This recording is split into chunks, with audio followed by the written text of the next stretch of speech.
325페이지입니다. 청구의 병합입니다. 병합을 하는 이유들이 있죠.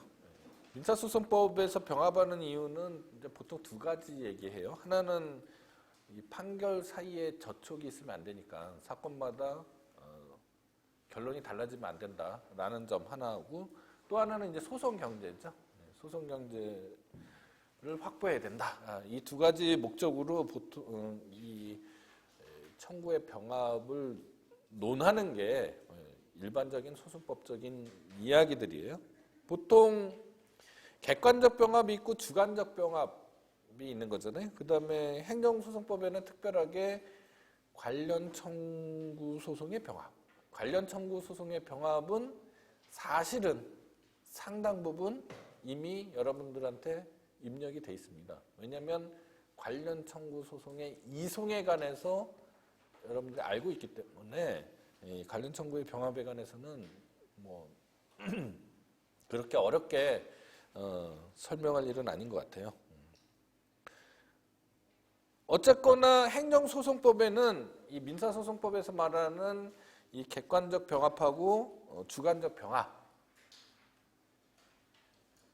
뭐 그런 등등의 병합 외에 두 가지 병합에 대해서 규정해 놓고 있는데, 먼저 행정소송법 10조 2항에서 관련 청구 소송의 병합에 관한 규정이 있고요. 이거는 이제 좀 이따 조금 더 자세하게 설명할 거고, 그 다음에 행정소송법 15조에 공동소송에 대해서 규정하고 있습니다.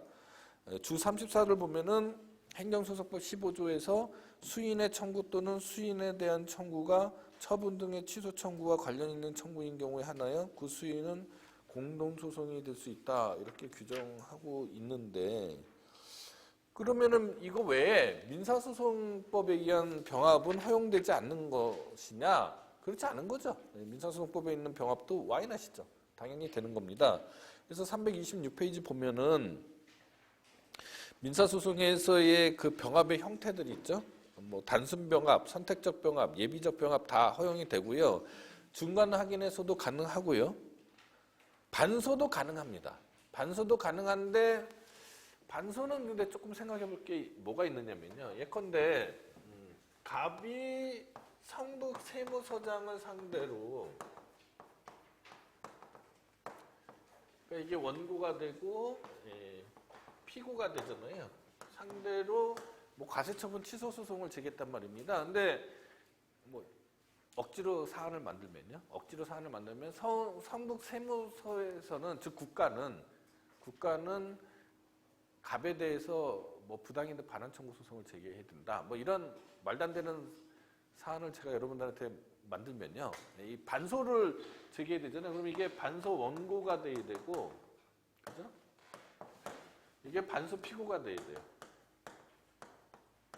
가능해요? 뭐 때문에 불가능해요?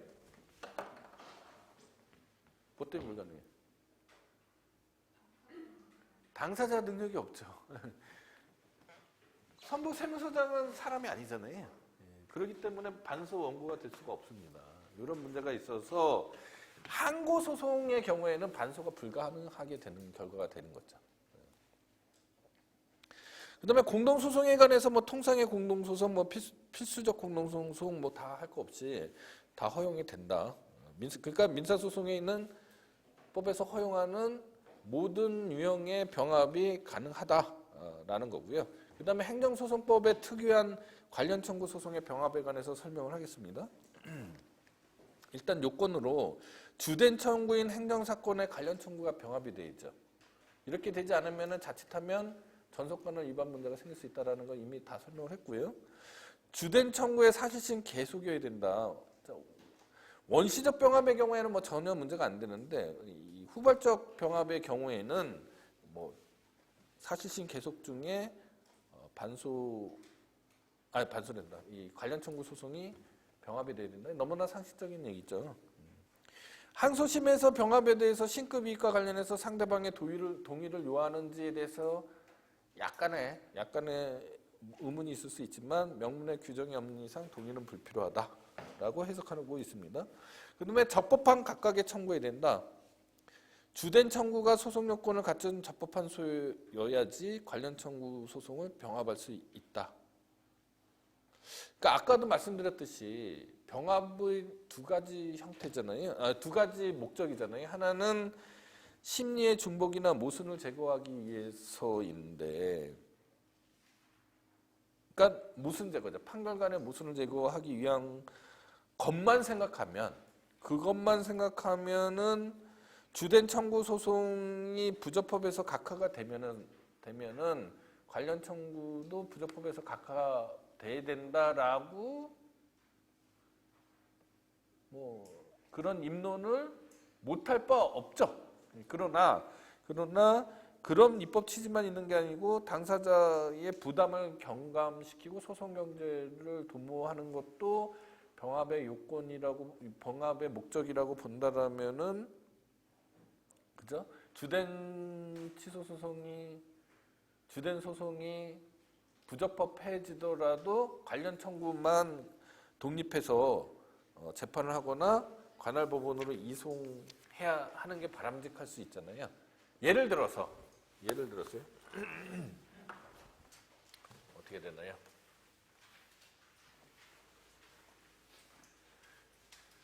예를 들어서 가세처분의 무효 확인을 구하면서 가세처분 무효 확인 소송보다는 취소 소송이 더 쉽겠네요. 예컨대 뭐 철거명령 취소 소송을 제기하면서, 그죠? 소송을 제기하면서 관련 청구로 국가배상 청구 소송이 있다고 가정을 하자고요. 그러면 관련 청구로 병합이 됐어요. 근데 철거명령 취소 소송이 취하가 됐거나 아니면은 제소기간이 도과됐다고 해서 뭐 요거에 대해서 각하를 미리 했단 말입니다. 뭐 그럴 수도 있겠잖아요. 변론은 불리하고서. 네, 하여간에 취하가 됐다 치자고요. 부적법해졌단 말입니다. 부적법하단 말입니다. 또는 부적법하거나 아니면 취하를 했단 말이죠. 그러면 얘는 어떻게 되느냐는 거죠. 얘는 민사소송으로 취급하는 거잖아요. 그러면은 요거에 대해서요. 아까 판결의 모순만을 생각하면은 모순의 방지만을 생각하면은, 그죠? 예, 그렇기 때문에 관련 청구 소송의 병합의 의미가 있다라고만 생각하면, 그렇다면은 주된 소송이 뭐 취하되거나 각하됐으니까 부적법하니까 관련 청구 소송도 관련 청구 소송의 병합 요건이 갖춰지지 않아서 각하돼야 된다. 라고 입론할 수 있죠. 굳이 입론하자면. 그죠? 근데 그것뿐만 아니라 이 소송 경제라든지 뭐 원고의 부담을 덜어주는 것도 병합의 목적이다. 라고 한다라면은 이거는 취하되든지 말든지 의연히 이게 살아서, 그죠? 만약에 우리가 앞에서 관할에서 설명한 것처럼 행정사건은 행정법원의 전속관할이지만 민사사건은 지방법원의 전속관할이 아니다 라는 견해를 취하면 그냥 행정법원에서 재판하면 되는 거고요. 그죠? 만약에 그렇지 않다라고 하면 지방법원도 이송해야 되는 거죠. 각하할 게 아니고. 여기까지 이해가 됐습니까? 근데 판례는 이게 철거명령 취소 소송이 예컨대 부적법해지면은 관련 청구 소송도 병합의 요건을 갖추지 못해서 각하해야 된다라는 거예요. 그래서 조금 판례가 좀 의문이다. 예컨대 부가금 징수를 위한 압류 처분을 하고요. 압류 등기에 따르는 압류 등기 말소 청구 소송을 제기했단 말입니다. 그럼 압류 등기 말소 청구 소송은 민사 소송일 거 아니에요. 그러면은 근데 압류 처분 취소 소송이 부적법하면 압류 등기 말소 청구 소송도 부적법해서 각하돼야 된다는 게 판례예요. 그러면 이제 이게 민사 소송하고 병합돼 있으니까 관련 청구 소송이 민사 소송이니까 원래 행정법원에서는 민사사건을 처리할 수 없다라는 입장에 있으면은 그나마 수긍이 되는데, 그런 것만 있는 게 아니고요. 행정사건하고 행정사건, 즉 취소소송하고 이 당사자 소송이 병합된 경우에도 마찬가지 결론을 내리고 있어요. 그래서 제가 보기에는 판례가 잘못된 것 같다. 근데 뭐 판례가 그렇게 아직까지는 그렇게 형성돼 있고 향후에는 아마 판례가 변경될 수는 있을지 모르겠는데 지금은 좀 현행 판례는 이렇습니다. 이렇게 이해를 하셔야 된다.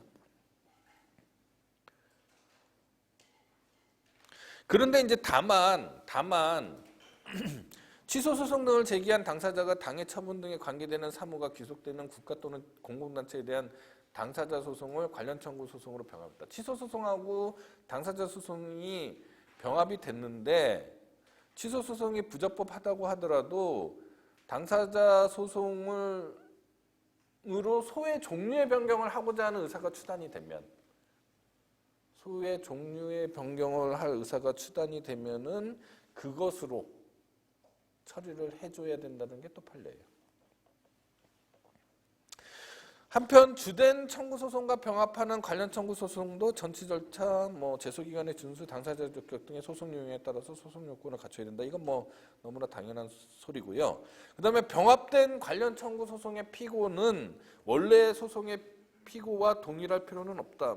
이것도 더 설명할 게 없습니다. 왜냐하면 이거는 관련 청구 소송의 이송에서 이미 다 설명을 했던 거죠. 청구 절차 및 심리입니다. 관련 청구 소송을 추가적으로 제기하는 경우에는 서면에 의해야 된다라는 거고요. 그 다음에 하나 이제 여러분들이 조금 의문을 가질 수 있는 게 뭐냐면, 자, 과세처분 취소 소송은 제기해요.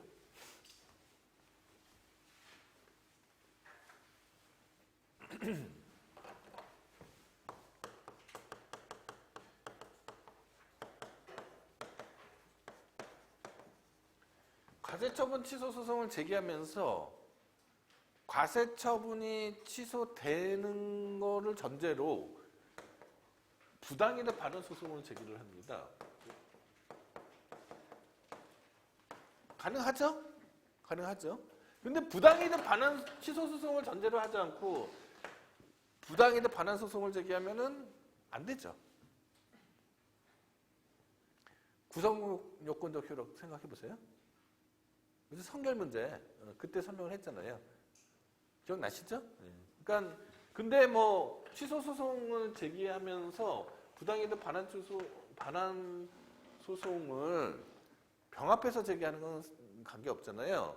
자, 그러면은 이 판결의 결과, 자, 승소를 했어요. 과세처분이 취소됐고 부당이득 취소됐지만 뭐가 문제냐면 취소가 확정이 돼야 되잖아요. 예컨대 상소를 했어요. 항소를 하면은 항소할 기미가 보이거나 아니면 1심 판결이에요. 1심 판결은 아직 확정된 건 아니잖아요. 그러면은 이게 부당이득 반환 청구 소송이 가능한 거네 도대체. 법률상 원인 없음이 아직 확정이 안 된 거잖아요. 이런 의문이 있을 수 있지만 약간 넌센스 같은 얘기죠. 넌센스 퀴즈 같은 얘기인데 판례는 적절하게도 소송 절차에서 판결에 의해서 당해 처분이 취소되면 충분하고 그 처분의 취소가 확정돼야 되는 것은 아니다라는 겁니다. 이 경우에 있어서. 자, 소의 변경입니다. 소의 변경은 소송이 계속된 뒤에 원고가 같은 피고에 대한 본래의 청구를 변경하는 것을 얘기한다. 추가적 변경이 있고 교환적 변경이 있고 민사소송법에서요. 그리고 민사소송에서 소의 변경은 소송의 절차를 현저히 저해하지 않는 경우 청구의 기초의 변경이 없는 범위 내에서 청구의 기초의 변경이 없는 범위 내에서가 포인트죠.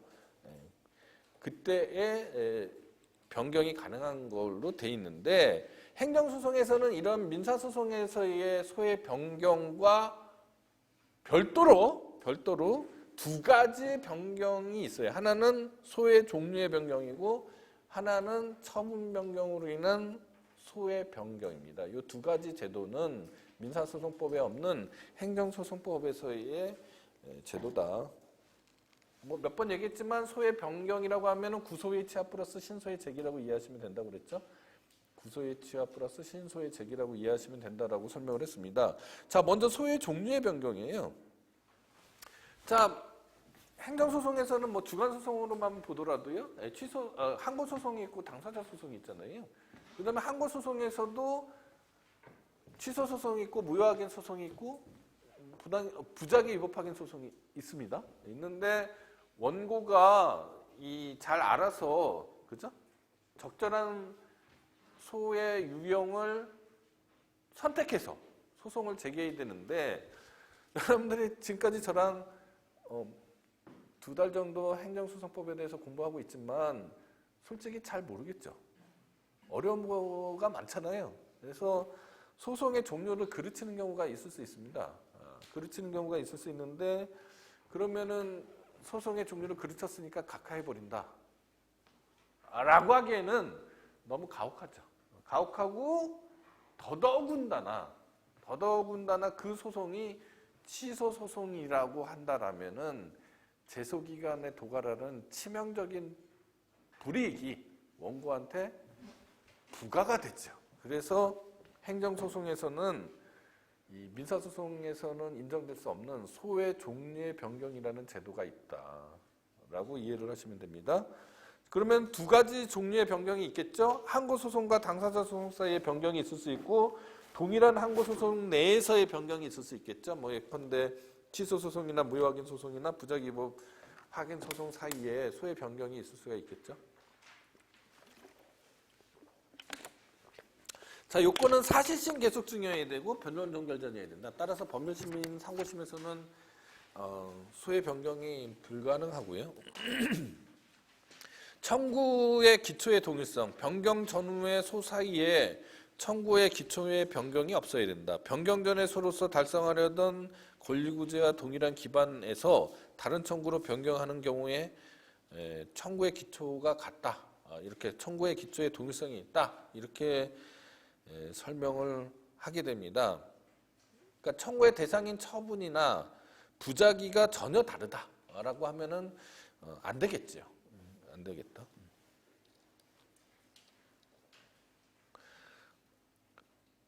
그러니까 청구의 기초의 동일성이 없는데 소의 종류의 변경을 허용하면은 피고에게 좀 가혹하겠죠. 그죠? 피고로서는 불이타가 될 거고요. 따라서 피고가 그냥 불이타를 감수하고서 응소를 하거나 아니면 소 변경에 동의해버렸다. 그러면 뭐 또 괜찮겠죠. 자, 소 변경의 상당성입니다. 민사소송에서 소의 변경의 요건은 소송 절차를 현저하게 지연시키지 않을 것이 요건인데 소의 종류의 변경에서는 법원이 상당하다고 인정하면 된다라고 돼 있거든요. 그러면 이것도 역시 불확정 개념이라서 일률적으로 뭐라고 설명할 수 없게 돼버립니다. 소송 자료의 이용 가능성, 당사자의 이익, 소송 경제, 새로운 피고에게 입히는 불이익 정도 등등을 종합해서 고려해 봐야 된다라는 거고요. 그 다음에 변경되는 신소의 적법성, 변경되는 신소가 적법해야 되는데 다만 이제 제소기간에 관해서는 변경되는 소송이 소의 종류의 변경에 관한 소송이 취소소송이면 제소기간은 애초에 제기된 소 제기 시점으로 소급해주는 특별 규정이 있다. 절차 신청과 의견 청취입니다. 소변경소의 제적 서면주의를 채택하고 있고요, 당연히. 왜냐하면 신소의 제기니까요, 그죠? 새로 피고가 될 자의 의견을 들어야 된다. 그렇지만 그 의견에 구속되는 것은 아니다라는 거고. 그 다음에 원고가 소의 유형을 잘못 지정해서 소송을 제기했으면은 그러면은 법원으로서는 이게 너무 명백한데 예컨대 뭐 취소 소송을 당사자 소송으로 잘못 제기한 건데 그냥 법원에서 방치하고 있다. 이렇게 되면은 성명 의무 위반이 될 수가 있다라는 겁니다. 소의 종류의 변경은 결정으로 허가할 수 있고요.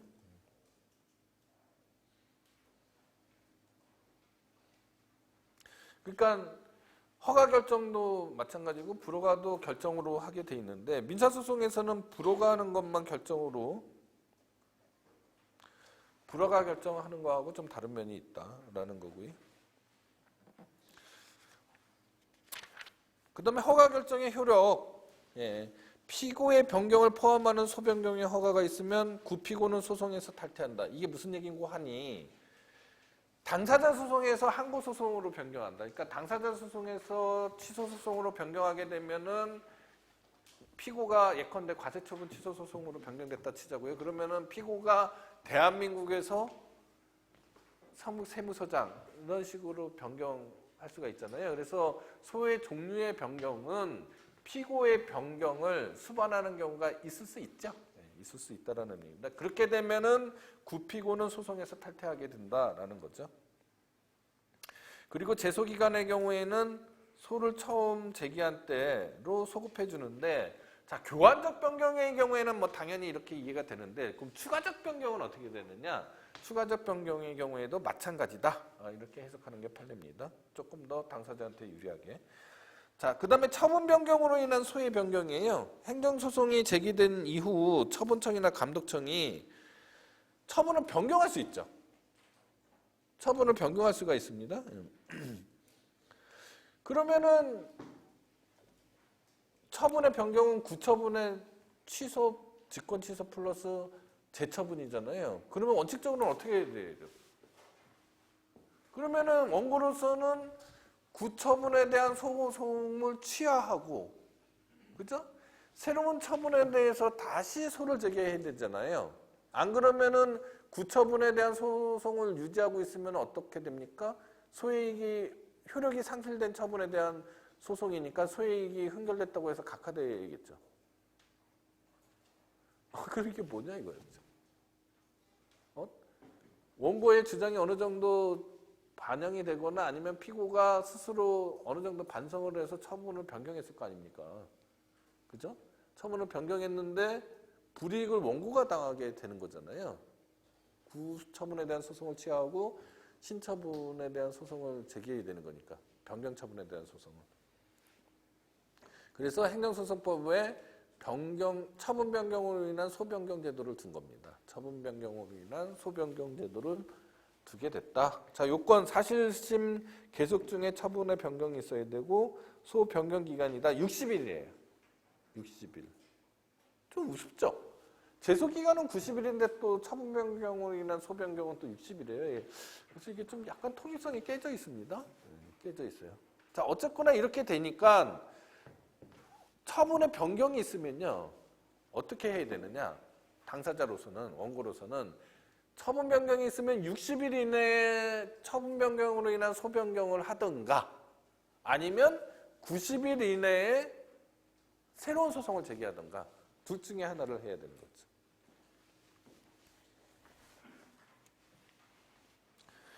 절차는 법원은 결정으로 소 변경을 허가하도록 되어 있고요. 그 다음에 민사소송법 준용에 의한 소 변경도 뭐 가능하죠. 민사소송법에 있는 소 변경도 뭐 와이낫이죠. 근데 문제는 뭐냐면 행정소송법에 의한 소 변경은 소의 종류의 변경은 제소기간을 소급해주는 특칙이 있어서 제소기간에 관한 배려를 하고 있는데 민사소송법에 의한 소 변경의 경우에는 어떻게 되냐는 거죠. 그런 특칙 규정이 없잖아요. 그래서 이때는 소의 변경이 있는 때를 기준으로 원칙대로 해야 되는 거 아닌가라는 해석론이 있습니다. 자, 그 다음에 행정소송에서의 임시구제에 관한 얘기다. 이거는 권리구제의 적시성이라는 관점에서 이해를 하셔야 됩니다. 권리구제의 적시성. 자, 행정소송은 말이에요.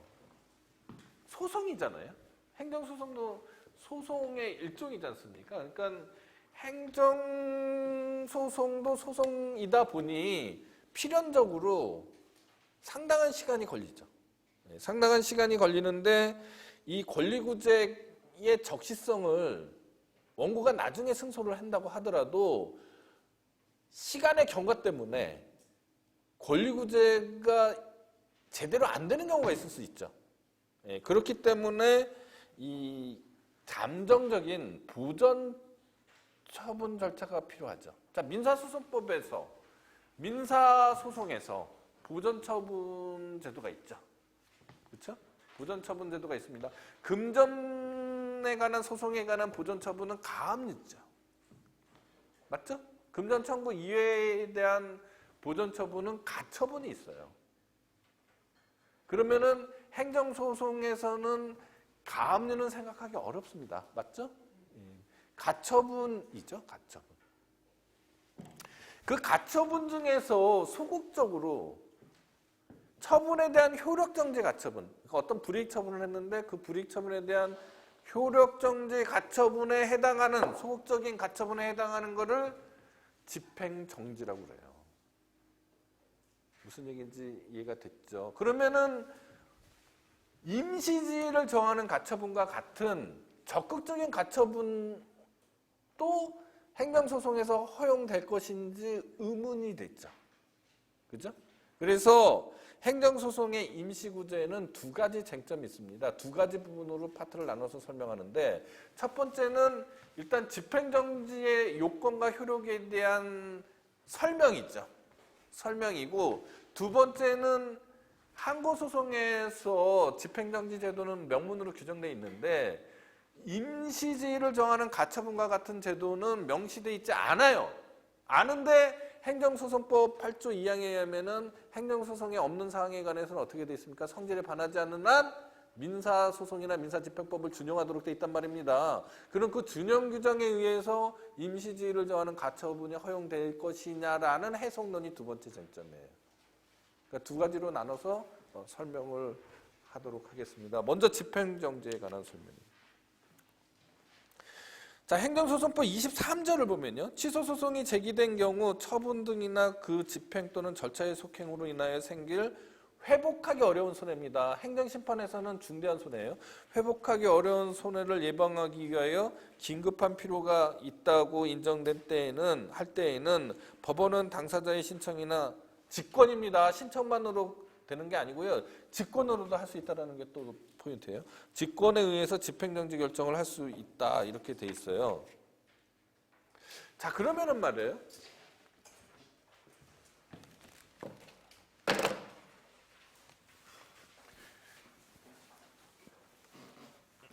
자, 한번 생각해 보자고요. 자, 어떤 처분이 있었어요. 예컨대 영업정지 2개월 처분이에요.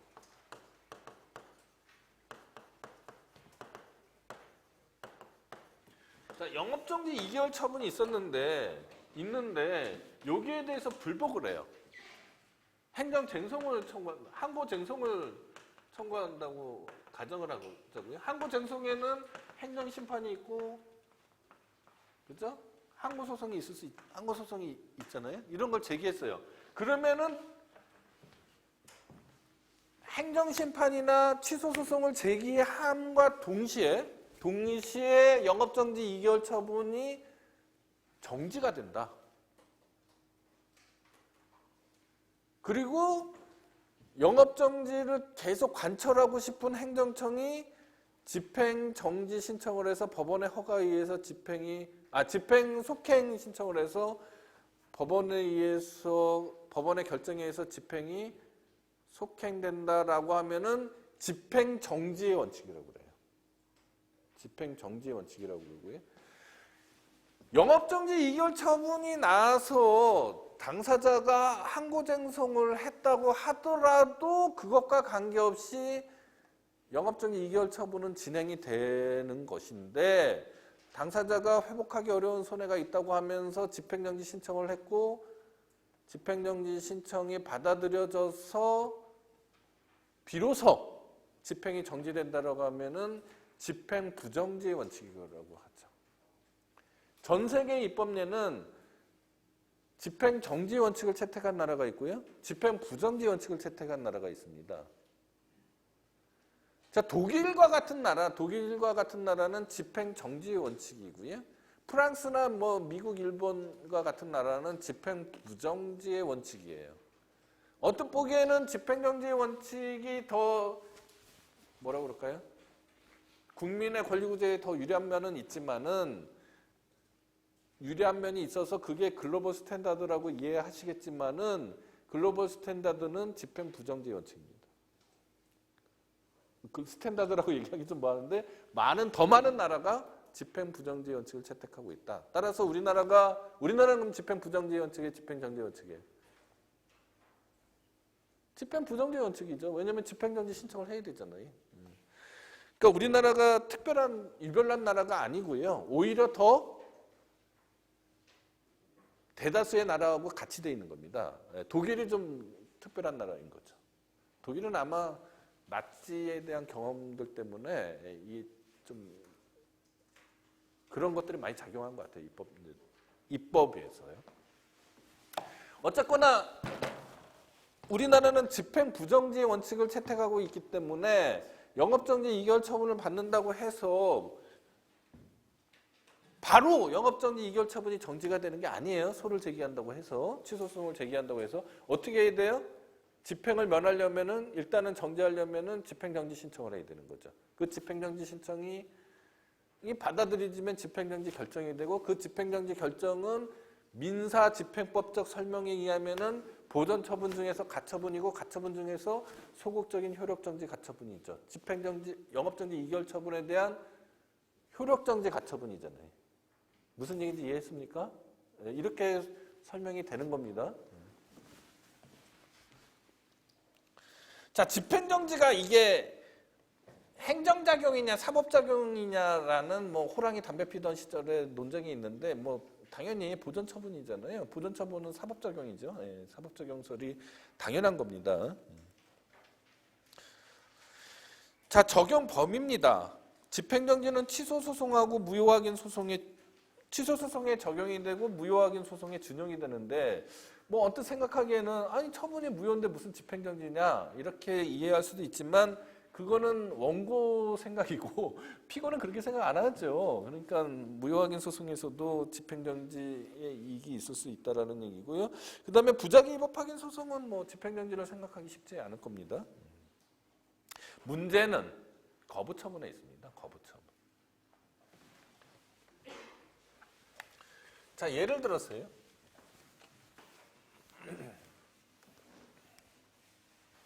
예를 들어서 갑이 그죠? 갑이 성북구청장에게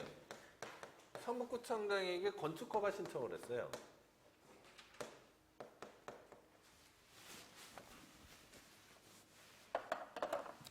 건축허가 신청을 했는데 성북구청장이 거부를 했단 말입니다. 거부 처분을 한 거죠. 자, 거부 처분에 대해서 집행정지 신청을 해서 받아들여졌어요. 받아들여진다고 한들 임시적으로 갑이 건축을 할 권리가 생기는 건 아니죠. 무슨 얘기인지 알겠습니까? 그러니까 거부 처분에 대해서 집행정지가 돼봤자 그냥 신청한 상태로 임시적으로 환원될 뿐인 거죠. 그러니까 거부 처분에 대해서는 이렇게 얘기할 수 있죠. 집행정지를 받으나 안 받으나 똑같으니 신청의 이익이 없다. 따라서 거부 처분에 대해서는 집행정지가 불가하다라는 게 대법원 판례입니다. 그런데 자, 어떤 사람이 국가시험 의사고시를 신청을 했어요. 의사고시를 신청을 했는데 그 의사 국가고시를 보려면은 인가된 의과대학을 졸업해야 되잖아요. 근데 뭐 어디 모 국가에 이름도 알 수 없는 의과대학을 졸업을 했습니다. 그러면 이게 아마 그 요건들이 다 있어요. 그죠? 비인가 의과대학을 졸업했다고 하면은 국가시험원장이 너는 국가고시를 칠 자격이 없다고 해서 접수원서 반려 처분했다. 그럼 반려는 뭐예요? 거부 처분이죠. 네. 그럼 반려 처분이라고 하면은 지금까지 제 논의대로라고 하면은 각하죠. 기각이죠. 그러니까 각하 또는 기각이죠. 맞잖아요. 거부 처분에 대해서는 집행정지의 이익이 없잖아요. 이렇게 하고 말 거냐라는 거죠. 자, 시험 원서가 국가시험 원서의 반려 처분에 대해서 집행정지가 있으면은 이 사람은 시험은 칠 수 있잖아요. 물론 합격 여부는 나중에 본안에서 나중인 일이고 시험 자체는 칠 수 있죠. 또 하나 또 하나 어떤 외국인이에요. 갑이라는 외국인이요. 체류 허가를 받았어요. 체류 허가를 받았는데 연장 신청을 했거든요. 기간이 만료가 돼서 체류 허가 연장 신청을 했는데 출입국관리사무소에서 연장 거부 처분을 했습니다. 그럼 그 거부 처분이 집행정지가 되면 당장 출국 안 해도 되죠. 그래서 같은 거부 처분이라고 하더라도 집행정지에 이익이 있는 경우도 있고 없는 경우도 있다라는 겁니다. 반드시 없다고 단정할 수 없다라는 거죠. 무슨 얘기인지 이해했습니까? 네. 그 다음에 형식적인 요건으로서 집행정지 요건입니다. 집행정지 이익이 존재해야 된다. 이미 집행이 완료돼서 회복이 불가능하다. 철거명령에 대해서 집행정지 신청을 하려고 했더니만 이미 건물이 무너졌어요. 철거가 돼버렸습니다. 그러면 집행정지를 신청할 이익이 없는 거죠. 집행정지 결정을 해준다고 해서 그 부서진 벽돌들이 반성을 하면서 눈물을 흘리면서 다시 결합되지 않잖아요.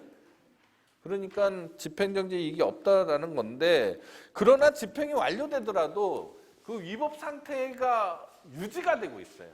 그러면은 집행정지 이익이 있는 거죠. 그러니까 집행이 완료돼서 위법 상태가 바로 해소돼 버리면 집행정지 이익이 없지만 아까 얘기했던 철거명령이 집행된 경우 그렇지 않고 위법 상태가 유지가 돼 있다. 예컨대 교도소정의 이송명령은 이송과 동시에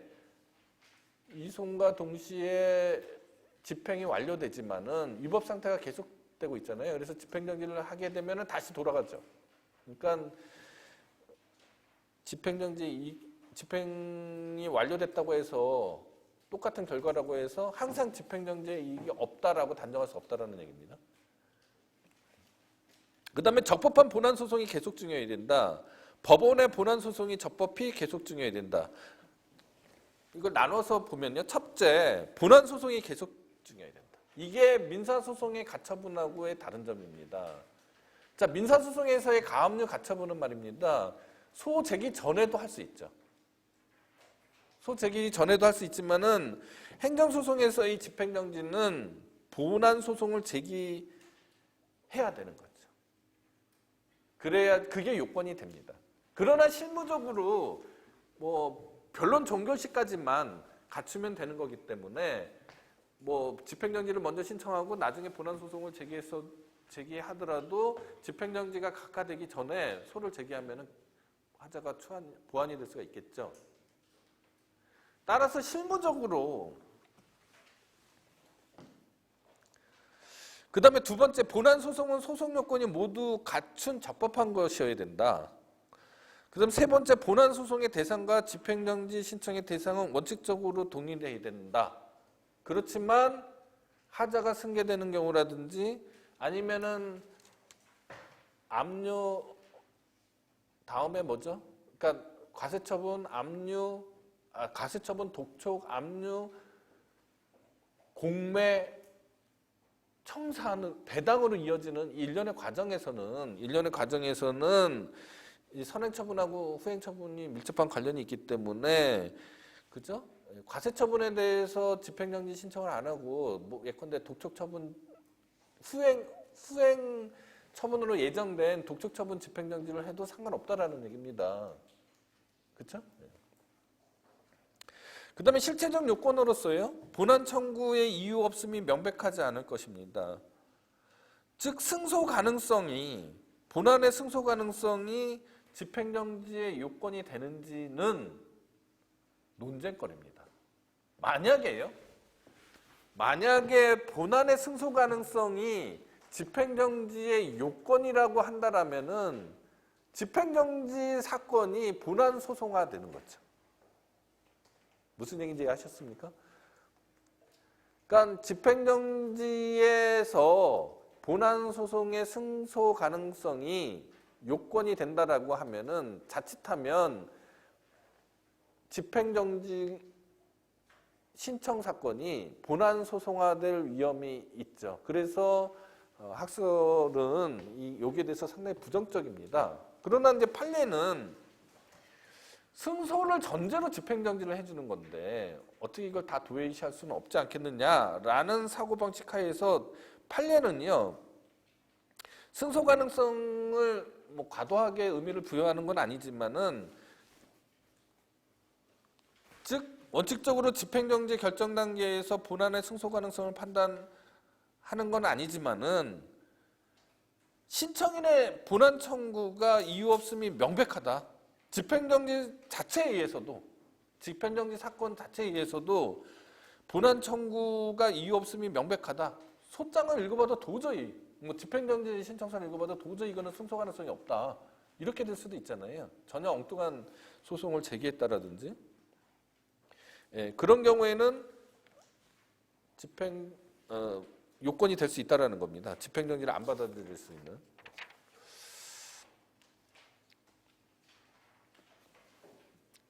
따라서 이 요건에 대한 소명 책임, 즉 증명 책임에 해당하는 소명 책임은 피신청인이 져야 되는 거죠. 피신청인.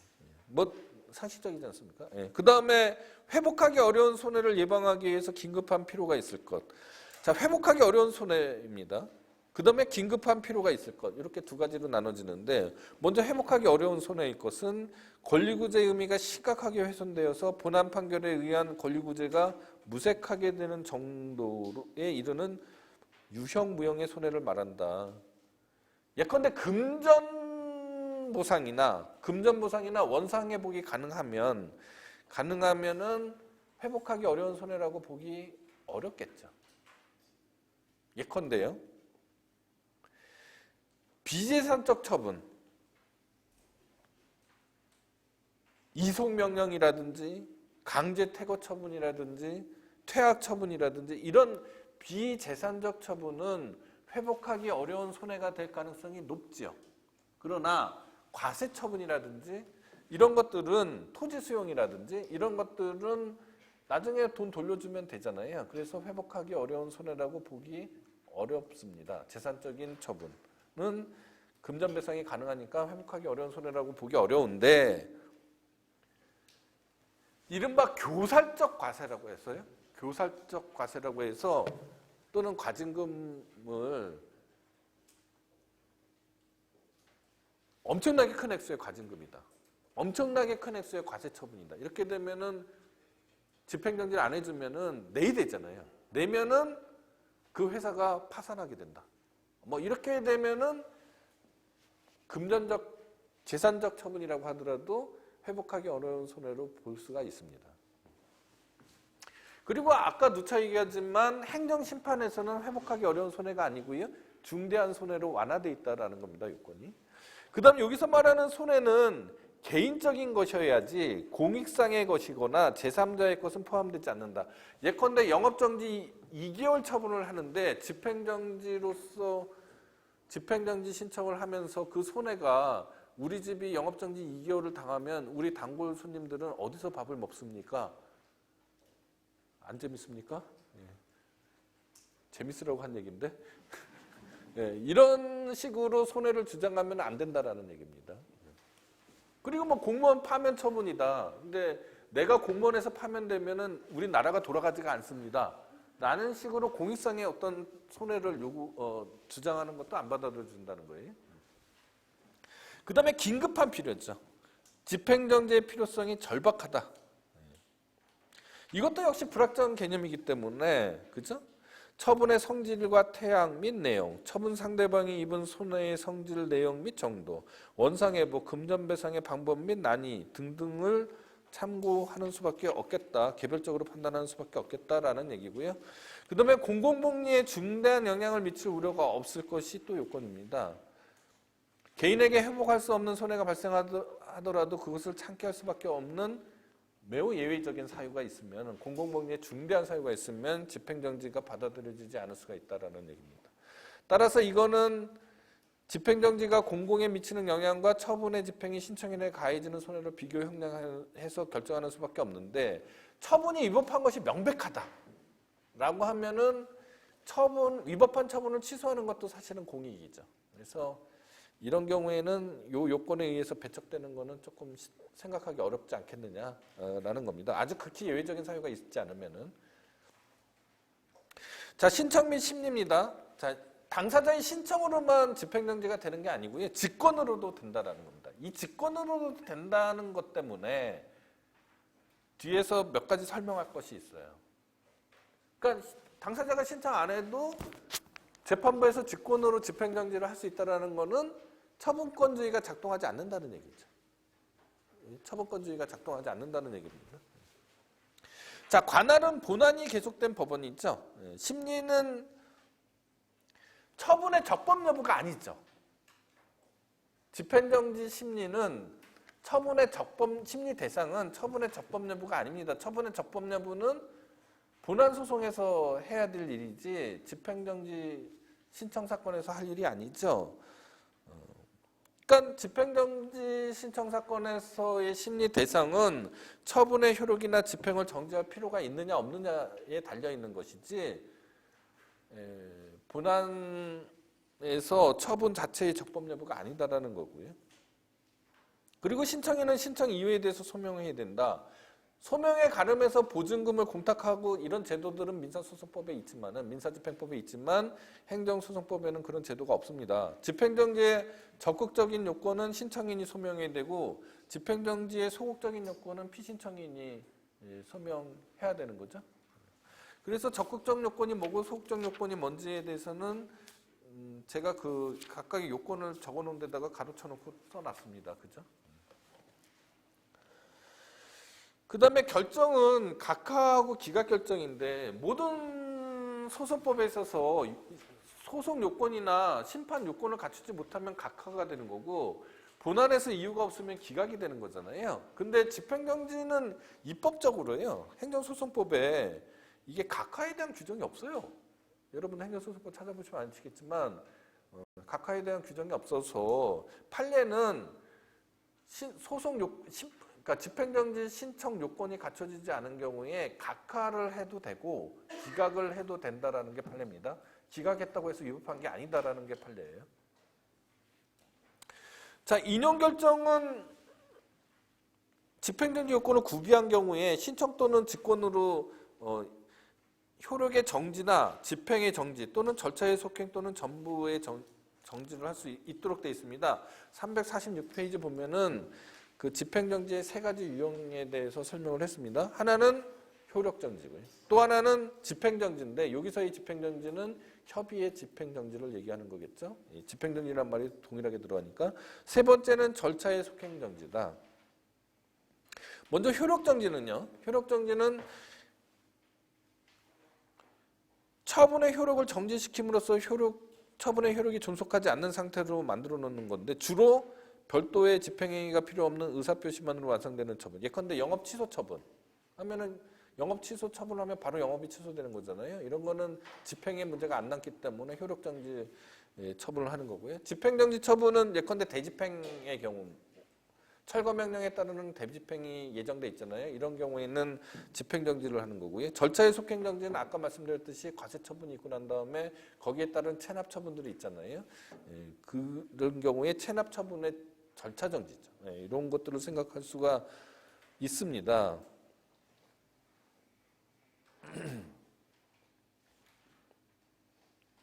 그런데 아까도 말씀드렸듯이 집행정지는 신청인의 신청에 의해서도 집행정지가 되지만은 직권으로도 할 수 있다고 했습니다. 따라서 직권으로 할 수 있다라는 얘기는 처분권주의가 작동하지 않는다라는 얘기고 따라서 당사자가 원하는 것보다 더 큰 집행정지도 할 수 있다는 얘기고 당사자가 원하는 것하고 다른 집행정지를 해줘도 된다는 거죠. 아까 얘기했던 효력정지, 집행정지, 절차의 속행정지 중에서 당사자의 신청과 관계없이 법원이 적절히 판단해서 집행정지를 할 수도 있다라는 얘기입니다. 다만 처분의 집행 또는 절차의 속행을 정지함으로써 목적을 달성할 수 있는 경우에는 효력정지는 할 수 없다라는 게 행정소송법의 규정이 있기 때문에 이런 제한을 제외하고는 법원에서 적절히 집행정지 결정의 범위를 정할 수도 있습니다. 더 나아가서 처분 내용이 가분적인 경우에는 그 일부에 대해서 집행정지도 가능하다. 예컨대 영업정지 6개월 처분이잖아요. 그러면 영업정지 3개월만 집행정지를 할 수도 있다라는 얘기입니다. 자, 집행정지 기간이에요. 집행정지 기간은 처분권주의가 적용되지 않기 때문에 법원이 집행정지의 시기와 종기를 자유롭게 정할 수 있는데, 예컨대 시기에 대해서 아무런 정함이 없다. 그러면은 집행정지 결정이 고지된 때부터 시기가 되는 거고요. 종기에 대해서도 본안 판결 선고 시, 판결 확정 시, 결정 시로부터 7일간 뭐 이런 식으로 법원이 적절하다고 생각되는 집행정지 기간을 정해주면 되는데요. 정해주면 되는데 통상적으로 뭐겠어요? 일단 집행정지의 종기를 정하지 않았어요. 법원에서요. 결정문에 그냥 집행을 정지한다라고만 돼 있으면은 시기는 아까도 얘기했듯이 집행정지 결정이 고지된 때가 시작점이 되는 거고, 종기는 본안 판결 확정 시예요. 그런데 일반적으로는 언제겠어요? 일반적으로는 본안 판결 선고 시까지로 정해주는 경우가 대부분입니다. 왜 본안 판결 확정 시로 정해주지 않고 본안 판결 선고 시로 정해주겠습니까? 본안 판결 확정 시로 집행정지 결정을 해주면 원고는 너무 부담이 없죠. 그래서 남상소를 할 가능성이 있어서 본안 판결 선고시로 정해주는 게 일반적인데, 그런데 본안 판결 선고시로 하면 뭐가 문제가 되느냐?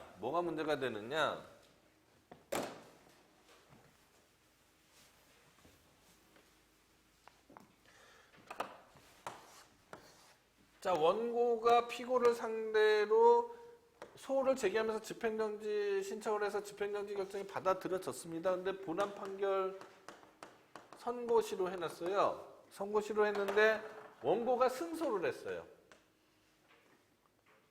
승소를 했는데 피고가 항소를 했단 말입니다. 그러면 이 판결이 아직 확정이 안 됐잖아요. 확정이 안 됐는데 집행정지는 여기서 끝나는 거죠. 그 승소를 하고도 뭐 비록 1심에서 승소한 거긴 하지만, 아직 확정되지 않은 승소이긴 하지만, 승소를 하고도 집행이 되는 수가 있을 수 있죠, 논리적으로. 그래서 실무적으로는 어떻게 하느냐? 실무적으로는 이 직권으로 본안 판결 선고를 하면서 직권으로 집행정지 결정을 다시 해줍니다.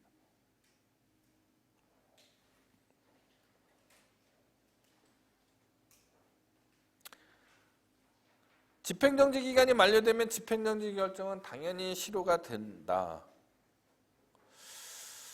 자, 제재적 처분을 집행정지를 해줬는데 원고가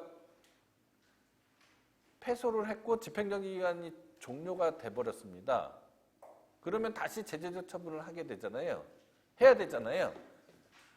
근데 애초에 삼았던 제재적 처분의 대상이 그 의미가 없어졌어요. 집행정지 기간 때문에.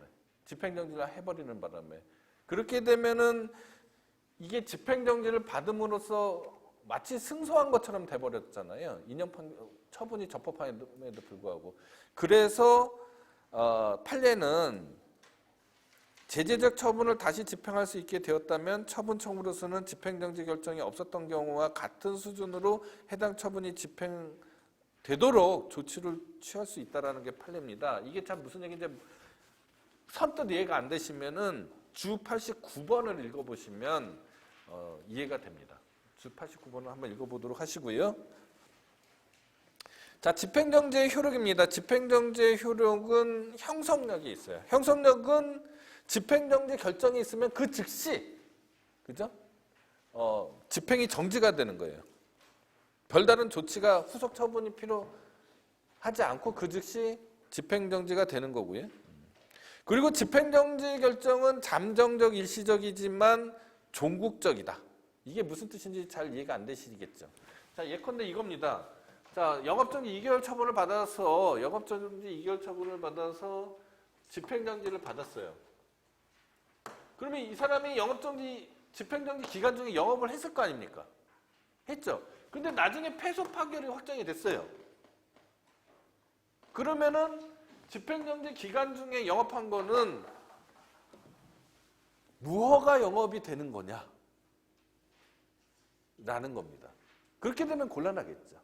그래서 집행정지가 종국적인 효력을 갖고 있다는 건 뭐냐면은 집행정지 기간 중에 영업을 한 거는 비록 나중에 패소 확정이 되더라도 소급해서 영업정지 기간 중에 영업을 한 것으로 보지 않겠다라는 얘기입니다. 그런 의미로 이해를 하시면 됩니다. 그 다음에 기속력입니다. 행정청과 그 밖의 관계행정청을 기속한다. 그래서 행정청은 집행정지 결정이 있었는데 다시 똑같은 처분을 해요. 그러면 안 되는 거죠. 그러면 기속력 위반이 돼서 안 된다라는 거고요. 그렇게 되면은 하자가 중대 명백하다고 해서 무효라고 봅니다. 집행정지 효력은 제3자에게도 효력을 미치지만 기판력은 없다. 왜? 기판력은 판결에 대해서만 있는 거잖아요. 그리고 장래효다. 집행정지 결정의 효력은 장래를 향해서 작용될 뿐이지 소급효를 갖지 않는다. 그리하여 국립대학생의 퇴학 처분이 정지되더라도 정지결정 이전의 기간은 수업일수에 산입되지 않고 정지결정 이후의 기간만 수업일수에 산입될 뿐이다. 더 설명 안 해도 이해가 되시죠? 또 하나는 이제 약간 넌센스 퀴즈와 같은 문제인데, 자, 영업정지 2개월 처분이에요. 영업정지 2개월 처분인데 보통 날짜를 정해주잖아요. 그래서 영업정지 10월 1일부터 12월 31일까지 영업을 정지한다. 이런 처분이 있었어요. 이런 처분이 있었는데 이 사람이 10월 15일 날 집행정지 결정을 받았습니다. 그래서 그냥 영업을 했겠죠? 근데 12월 31일이 지났어요. 그러면은 이 처분은 효력을 다 한 거잖아요. 그러면은 소이익이 없다. 라고 생각하면은 넌센스 퀴즈처럼 되는 거죠. 네. 지금 우리가 날짜가 중요한 게 아니죠. 뭐가 중요해요? 뭐가 중요하죠? 기간이 중요하죠. 영업정지 2개월이라는 기간이 중요한 거지 10월 1일부터 12월 31일까지라는 날짜가 중요한 게 아니잖아요. 제 말 무슨 뜻인지 이해하시죠? 따라서 영업정지 기간만큼 연기가 되는 거죠. 집행정지 기간만큼 영업정지 기간이 2월 되는 거죠. 그렇게 이해를 하셔야 됩니다.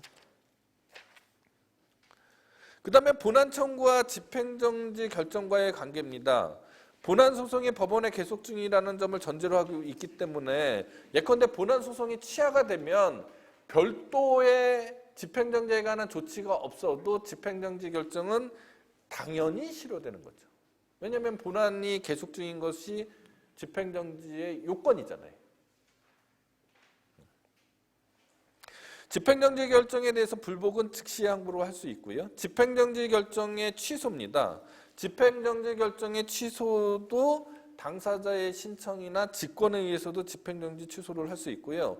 취소 사유는 애초에 집행정지 결정이 요건을 갖추지 못했다는 것뿐만 아니라 집행정지 결정 이후에 공공복리에 중대한 영향을 미치거나 그 정지 사유가 없어졌다와 같은 사정 변경이 있는 경우에도 집행정지 결정을 취소할 수 있습니다. 즉 집행정지 취소는 당초의 집행정지 결정의 집행정지 결정이 위법한 것뿐만 아니라 사정 변경이 생긴 경우도 집행정지 취소 사유가 된다라는 겁니다. 네, 여러분들 오늘 강의는 여기까지 하도록 하고요. 다음 주에는 행정소송에서의 나머지 부분, 임시처분 중에서, 그러니까 임시구제 중에서 나머지 가처분에 관한 테마하고 그 다음에 행정소송의 심리에 관한 것을 다음 시간에 하도록 하겠습니다. 여러분들 수고 많으셨습니다.